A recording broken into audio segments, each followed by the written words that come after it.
Korang tahu tak apa itu kemahiran ikhtiar hidup? Mesti korang tak tahu kan? Biar aku terangkan. Kemahiran ikhtiar hidup ini ialah kemahiran untuk terus hidup dalam keadaan kecemasan seperti sesat di hutan atau kekurangan bekalan makanan dan peralatan. Peralatan? Apa itu kepentingannya? Kepentingannya adalah boleh juga nak pakai. Contohnya seperti untuk melindungi keselamatan kita ketika dalam hutan agar tidak tersesat. Itu sahaja. Matlamat dia adalah macam mana kita nak survive dekat tempat yang terpencil. Macam hutan. Selain itu, ia juga dapat membantu keyakinan diri seseorang individu. Zoom. Hai korang. Okey, hari ni saya akan sambung objektif ikhtiar hidup. Apa objektif dia?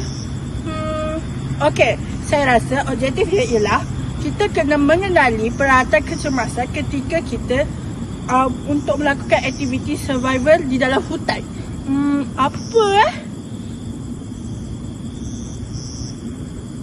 Okey, seterusnya ialah kita mesti mengenali atau kita kena tahu apakah tanda-tanda ataupun cara untuk kita menunjukkan pertolongan ketika dalam hutan. Sebab bila dalam hutan, orang takkan dengar. So, kita mesti tahu apa kita kena buat, apa tanda keselamatannya. Jadi, macam mana tanda keselamatan tu? Okey, yang ketiga. Bila dalam hutan, kita mesti lapar. Jadi, macam mana kita nak makan dalam hutan? Kita mesti kena ada teknik makanan rimba. Macam mana makanan rimba tu dihasilkan? Sekarang kita pergi kepada peralatan. Dalam kemahiran ikhtiar hidup juga ada peralatan yang diperlukan. Sebagai contoh, botol air, mancis, tali dan kit pertolongan cemas. Kit pertolongan cemas boleh membantu kecederaan yang berlaku ketika kita berkhemah. Dan bila kita ingin menyediakan makanan, kita juga memerlukan peralatan. Kerana itu, peralatan sangatlah penting dalam ikhtiar hidup. Okay guys, terdapat 3 jenis unggun api, iaitu log cabin fire, team fire dengan boleh jawab tak? Dengan apa? Lean fire. Okay, unggun api ni sangat penting untuk pendaki ataupun untuk kita nak ke alam, untuk ikhtiar hidup. Sebab nak memanaskan badan, untuk memasak, meminta bantuan, lepas tu nak meminta isyarat daripada penyelamat. Okey, yang ketujuh adalah aspek keselamatan bagi kebarang alam. Iaitu kita ni sentiasalah perlulah menjaga itu keselamatan ketika berdamutan. Utamanya bila masuk hutan tu, nak nyalakan api tu perlulah di kawasan yang tiada tempat yang mudah terbakar.